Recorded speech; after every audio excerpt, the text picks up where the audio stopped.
नमस्कार, हमर छत्तीसगढ़ देख रहे हैं आप और मैं हूं आपके साथ ज्योति। चलिए खबरों में आगे बढ़ते हुए विस्तार से खबरों को शुरू करेंगे।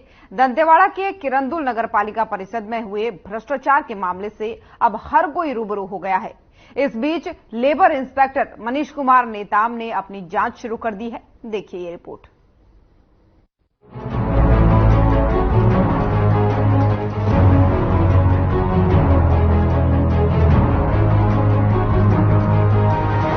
दंतेवाड़ा के किरंदुल नगर पालिका परिषद में हुए भ्रष्टाचार में अब एक और नया मामला सामने आया है। इस मामले में लेबर इंस्पेक्टर मनीष कुमार नेताम ने जांच की। दंतेवाड़ा जिले के किरंदुल नगर पालिका परिषद में पीडीओ के वेतन में हुई गड़बड़ को मनीष कुमार नेताम श्रम अधिकारी ने किरंदुल नगर पालिका पहुंचकर इसकी जांच की है।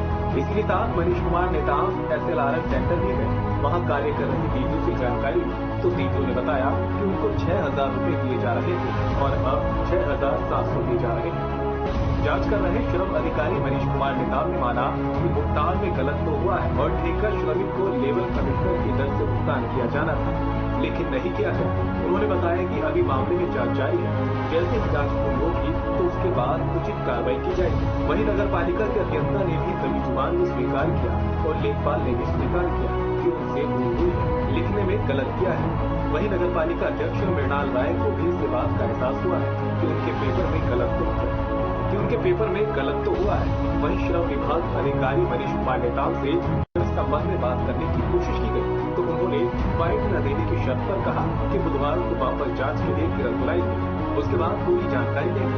इस बीच बीजेपी नेता सियाराम बाबू गौतम से भी चर्चा की गई, उन्होंने क्या कुछ कहा आपको सुनाते हैं।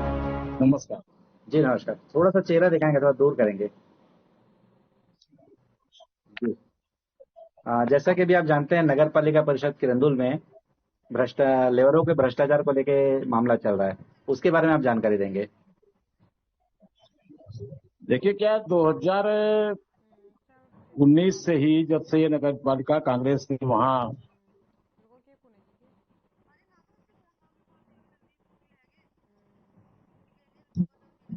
मीडिया के लोग और भारतीय जनता पार्टी के लोग भी इस बात को उठाते रहे हैं कि वहाँ भ्रष्टाचार है, मगर भ्रष्टाचार पे वहाँ लगाम लग नहीं रहा है और लगातार बढ़ रहा है। अभी 1 साल से तो लेबर वाला मामला, लेबर को जो कम पेमेंट दिया जा रहा है 6,000 और 9,000 कुछ बनता है शायद उनका, तो ये बाकी पैसा जा कहाँ रहा है और नगर पालिका उसमें क्या संज्ञान ले रही है। तो इसकी एक जांच तो होना चाहिए और प्रशासन इसकी तुरंत जांच करे और कार्रवाई करे।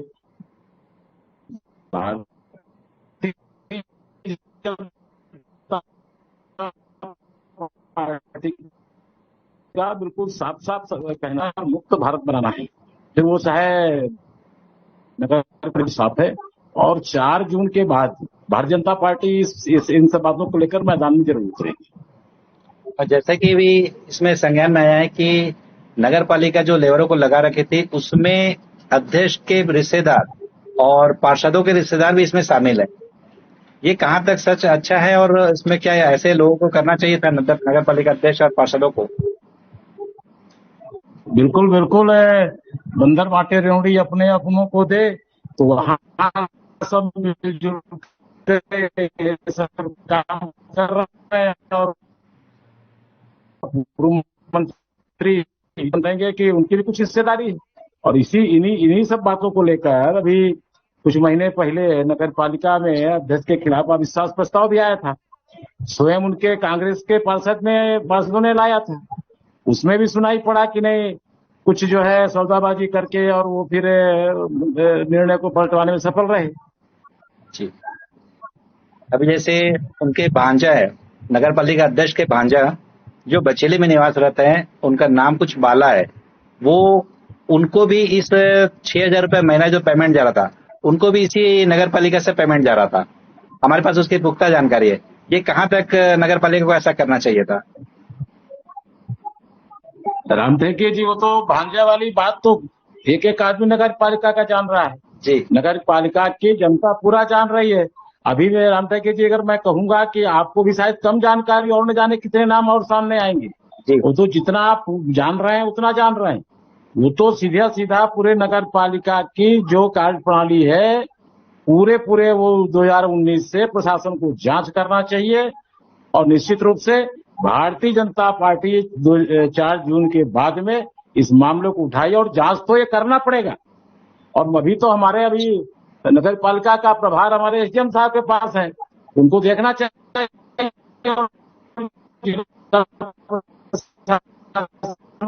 जो लेबर अधिकारी हैं उन्होंने भी माना है कि अनियमितताएं हुई है। अरे गरीबी हटाओ, गरीब को राहत देने की बात कांग्रेस करती है, ये गरीबों के पेट में लात मार रहे हैं, उनके मुंह का निवाला छोड़ रहे हैं। वो बाल बच्चों को पालने पोसने के लिए बेचारे अंतर महीने में पड़ जाता है। ऐसे लोगों को तो कतई माफ नहीं करना चाहिए, ये कड़ी सजा के हकदार है। भाजपा इस मामले को लेकर कहां तक जाएगी? भारतीय जनता पार्टी का रुख साफ है, वहां पर भ्रष्टाचार हुआ है, ये भारतीय जनता पार्टी के संज्ञान में है। ये अभी विधानसभा चुनाव आ गया, लोकसभा चुनाव आ गया, 4 जून तक आचार संहिता लगी है। भारतीय जनता पार्टी निश्चित रूप से सारे मामलों को, और नगर पालिका किरंदुल ही क्यों, जहां जहां इनके लोग बैठे हैं, जहां जहां सब ये उल्टा सीधा कर रहे हैं, इसकी जांच होना चाहिए। और इस समय हमारे मुख्यमंत्री जी माननीय विष्णु साय जी जो है वो काफी गंभीर है इस मुद्दे पर, इस चुनाव में सब बिजी है। निश्चित ऐसे लोगों पर कार्रवाई भी होगी, बख्शा नहीं जाएगा। गरीब का जो हक मान रहे हैं, गरीब के पेट में जो ये लात मार रहे हैं, उनके मुंह का निवाला छोड़ रहे हैं, ये माफ करने लायक है क्या? किरंदुल नगर पालिका परिषद में हुआ घोटाला तो सभी के सामने है, इसमें अब जांच भी चल रही है। लेकिन देखना ये होगा कि जांच में क्या कुछ निकल कर सामने आता है और किन पर गाज गिरती है। Bureau report.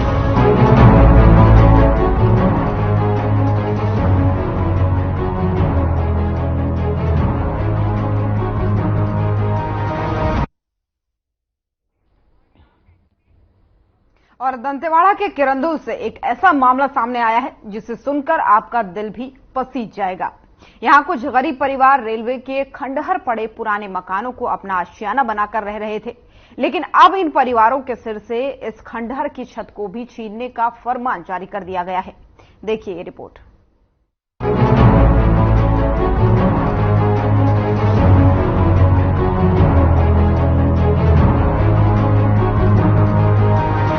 दंतेवाड़ा के किरंदुल में नगर पालिका वार्ड संख्या 17 में लंबे समय से 8 परिवार रेलवे के खंडहर पड़े पुराने मकानों में रहकर अपना जीवन यापन कर रहे हैं। रेलवे की तरफ से मकान खाली करने के लिए इन्हें कई बार नोटिस भी दिया गया, लेकिन इन गरीबों पर घर बनाने के लिए जमीन का टुकड़ा तक नहीं है और न ही पैसे हैं।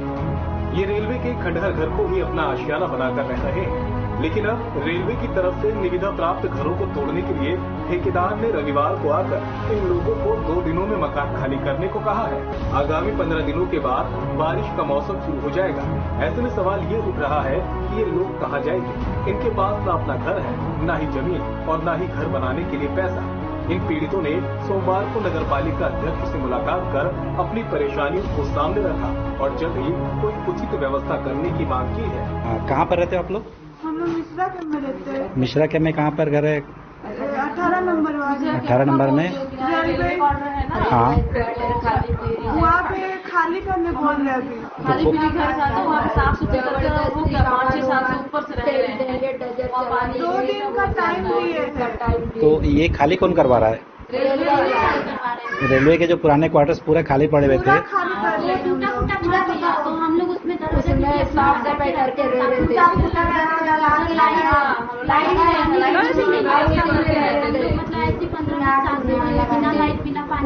मेरा छोटा सा बच्चा है 2.5 साल का, फिर पेट में कहाँ जाएंगे? सरकार हमको गला दबा के मार देने से ठीक है, लेकिन जिंदा रह के क्या मतलब? ये जो रेलवे क्वार्टर बहुत सालों से खाली पड़ा है, फिर भी क्यों भगा रहे हो लोग?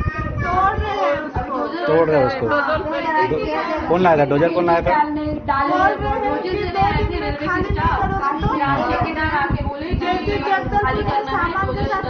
ठेकेदार कौन है? रेलवे ठेकेदार है।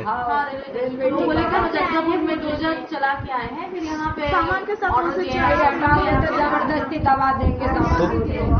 तो सिर्फ आप लोग जहाँ रह रहे हैं उन्हीं को क्यों तोड़ रहे हैं? बाकी तो पीछे बहुत सारी क्वार्टर खाली पड़े हैं, सब जो तोड़ रहे हैं। तो आप लोग तो वहाँ रहते हैं, उससे परेशानी नहीं होनी चाहिए उन लोग को। सामने वाला क्वार्टर छोड़ दे। नहीं, जो आप लोग जहाँ रहते हैं वहाँ उनको परेशानी नहीं होनी चाहिए, तो बहुत दूर में है। पहले सब तोड़ लास्ट में यहाँ पे हो करके हाँ। नहीं समझे, मैं सुन नहीं रहा। ऑर्डर मिल गया 2 दिन का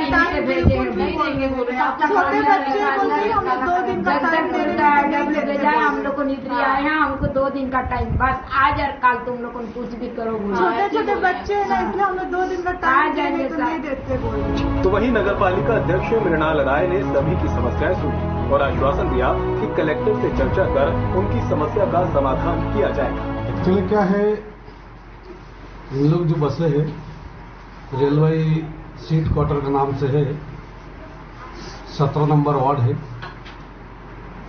तो मैंने कलेक्टर को अवगत कराया हूं।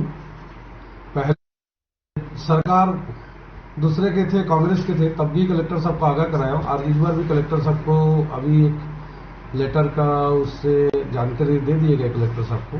तो फिर भी मैं चाहूंगा इनको कोई ना कोई जगह बसाने के लिए कोई एक जमीन हो। हमारे पास जमीन है, जब तक कलेक्टर साहब का आदेश नहीं होता है तो हम इनको बसा नहीं पा रहे। और वो जमीन अगर कलेक्टर साहब स्वीकृति करता है, एक सुगुड़ कैंप का है और एक हमारे दूसरे कैंप का सामने जो रेलवे में रह रहे हैं, इनका लफड़ा है। 175 घर का टोटल है।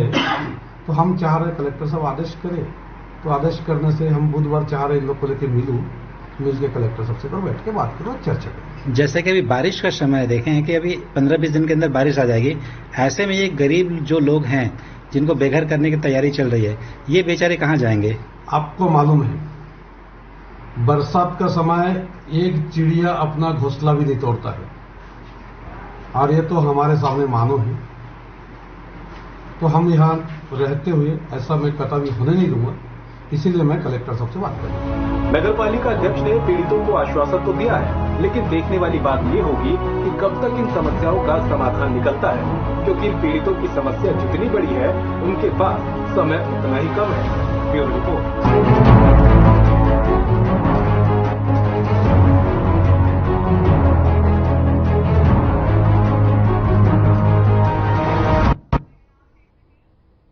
और भिलाई सूर्या टीआई मॉल के साइकिल स्टैंड संचालक और बीजेपी कार्यकर्ताओं ने अपनी ही पार्टी के बीजेपी पार्षद और अवैध वसूली का आरोप लगाते हुए स्मृति नगर चौकी में आवेदन दिया है। आवेदन में लिखा है कि मैं अवैध वसूली में से जो है मानसिक रूप से परेशान हूं, कृपया इस पर संज्ञान ले। इस पर बीजेपी पार्षद ने कहा कि अगर उनके पास कोई प्रमाण है तो पेश करें, नहीं तो मैं मानहानि का दावा करूंगा। दरअसल दुर्ग जिले का एकमात्र सूर्या मॉल अक्सर पार्किंग को लेकर के सुर्खियों में रहता है। कभी इस जगह को अवैध बताया जाता है तो कभी अवैध वसूली की बात सामने आती है। वहीं दुर्ग कलेक्टर समेत निगम के सामान्य सभा में मॉल पार्किंग को लेकर के कई बार सवाल खड़े किए जा चुके हैं और हर बार जांच करेंगे कहकर बात को टाल भी दिया जाता है। लेकिन इस बार पार्किंग संचालक प्रियदर्शी प्रसाद ने अपनी ही पार्टी के पार्षद पर वसूली के आरोप लगा दिए हैं। फिलहाल आपको बता दें कि मामले में स्मृति नगर चौकी प्रभारी पुरुषोत्तम कुरके ने बताया कि वे आगे की जांच करेंगे और जांच के बाद ही किसी निष्कर्ष पर पहुंचा जा सकता है।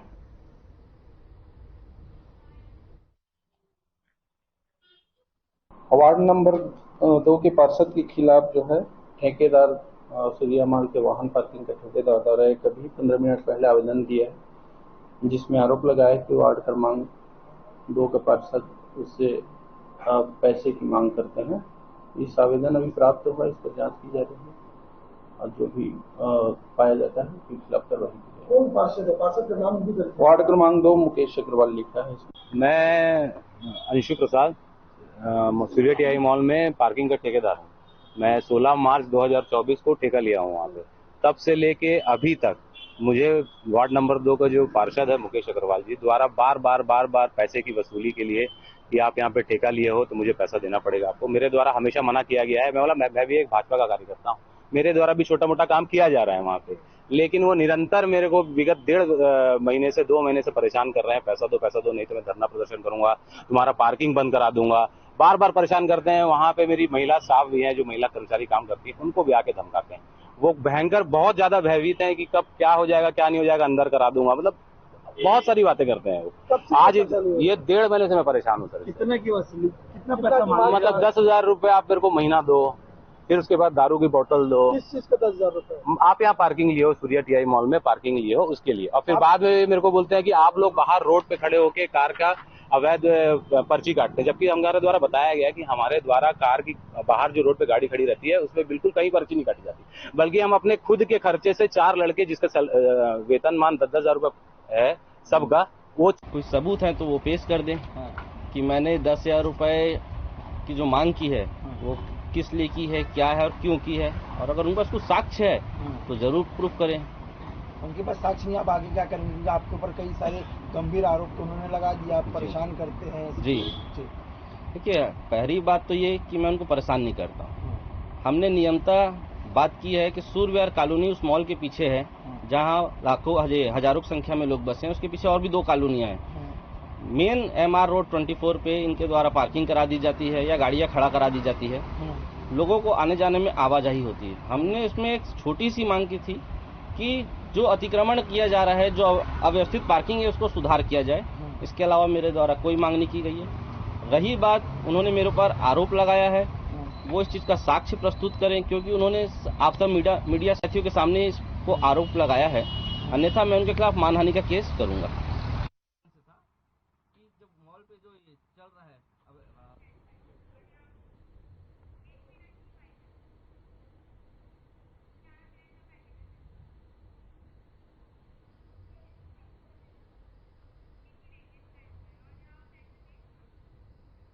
और बेमेतरा में बबूल का पेड़ काटने को लेकर के विवाद हुआ था। ये विवाद इतना बढ़ गया कि एक महिला को अपनी जान तक गंवानी पड़ी। आरोप पति पत्नी पर लगे हैं, जिन्होंने वारदात को अंजाम दिया है। हत्या के मामले में सिटी कोतवाली बेमेतरा पुलिस ने शिकायत के बाद से कार्रवाई करते हुए आरोपी महिला और पुरुष को धर दबोचा। मई 2024 को चौकी देवर बीजा के बाबा सिंघोरी खार में एक हत्या करने की सूचना प्राप्त हुई है, जहां पास जानकारी ये इस प्रकार है कि एक जमीन घास जमीन था जिस पर विवाद तहसील कार्यालय बेरला में चल रहा था। इसमें एक बबूल पेड़ को लेकर के विवाद था, जिसे रोहित साहू ने अपना जमीन पूर्व में होने की बात कहा कि बबूल पेड़ को काटा था और उसे ले जाने की बात कर रहा था, जिस पर आरोपी चेतन दास इसकी आपत्ति व्यक्त किया।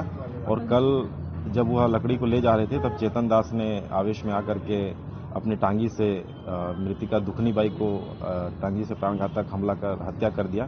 साथ ही उसकी पत्नी चंपी बाई ने भी अपने पास रखे टांगी से प्रार्थी रोहित साहू के बच्चों को मारने दौड़ाया। इसमें 2 आरोपी चेतन दास और उसकी पत्नी चंपी बाई को गिरफ्तार कर आज जेल दाखिल। किरंदुल में NMDC का लौह अयस्क ट्रकों से रायपुर और अन्य जगहों पर ले जाया जाता है, जिसके लिए बेलाडीरा ट्रक ओनर एसोसिएशन छत्तीसगढ़ की तीसरी बड़ी ट्रक यूनियन है, जिसने 1500 से अधिक ट्रक हैं। किरंदुल में ट्रक खड़े करने की जगह नहीं है। ऐसे में NMDC नगरपालिका और ट्रक यूनियन को पहल कर ट्रकों और बसों को खड़े होने के लिए व्यवस्था करनी चाहिए।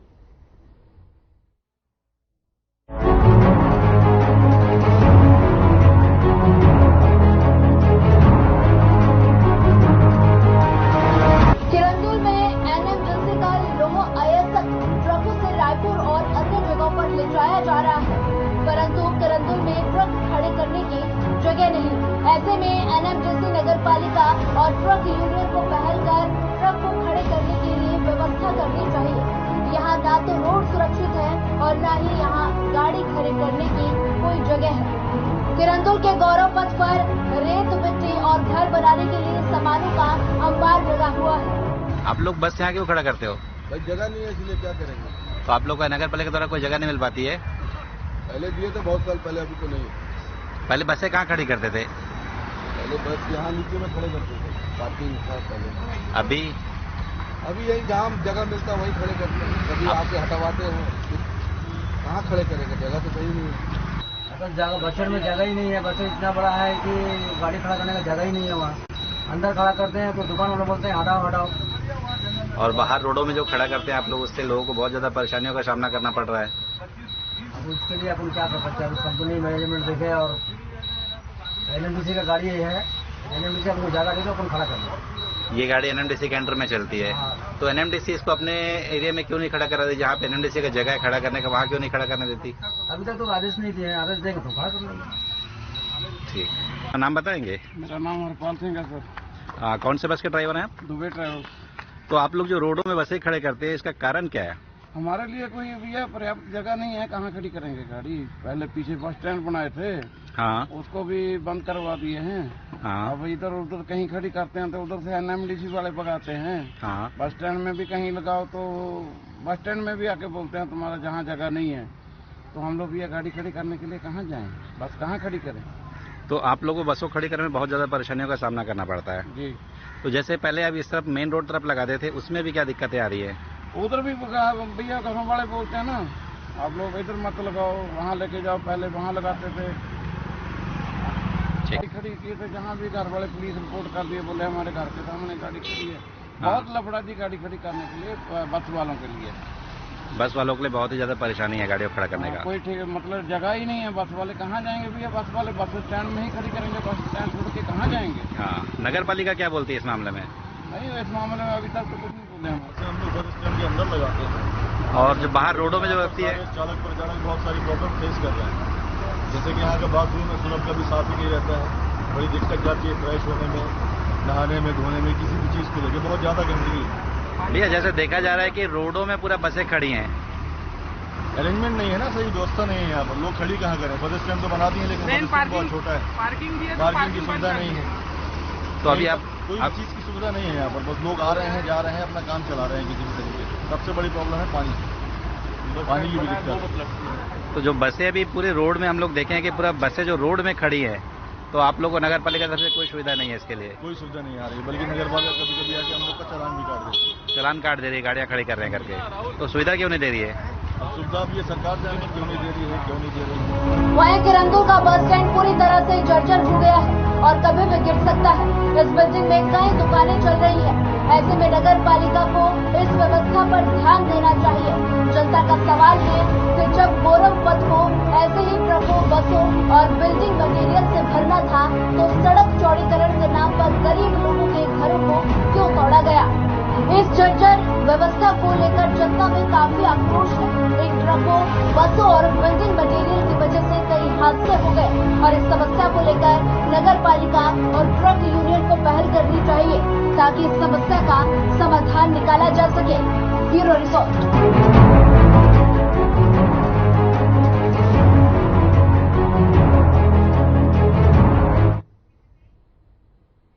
हमर छत्तीसगढ़ देख रहे थे आप। बुलेटिन में फिलहाल इतना ही। नमस्कार।